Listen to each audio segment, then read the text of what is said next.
Премиере, значи на овие избори изгледа дека има поголем број независни кандидати за градоначалници и листи.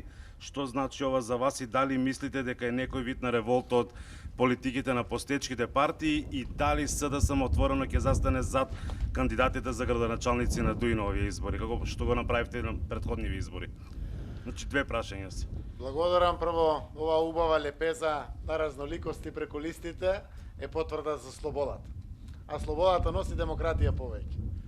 Се работи за многу важни избори, каде што личностите се доминантни во перцепцијата на граѓаните на кои ќе му ја доверат својата поддршка во следните 4 години да ни ги водат нашите општини.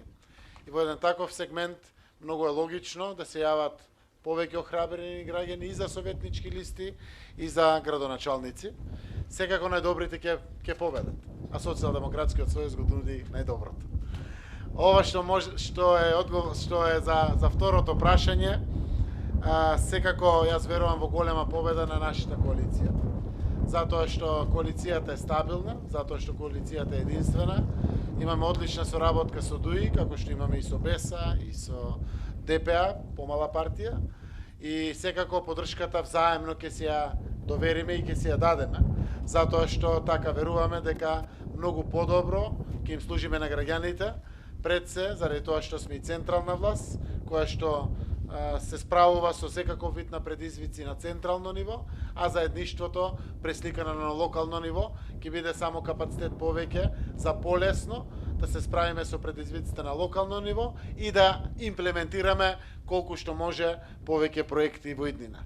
Следните 4 години нашите општини во Република Северна Македонија не доживеале таков вид на поддршка од централната власт како што овие 4 години ја има.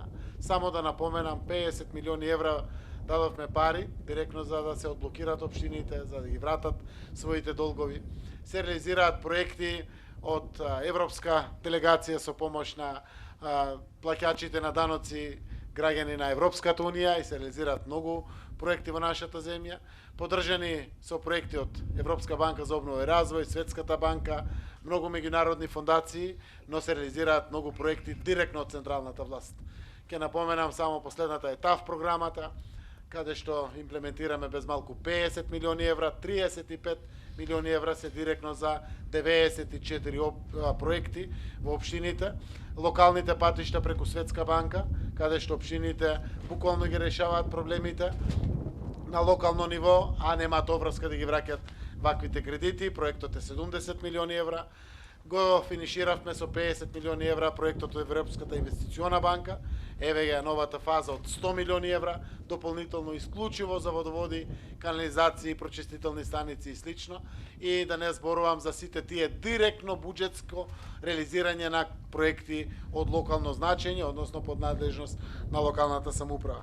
Сме покажале сериозен филинг и чувство за помош и поддршка на локалната самоуправа и верувам дека тоа ќе биде препознаено од граѓаните на следните избори, за да може да биде импетус повеќе за уште поголема реализација на проекти на локално ниво.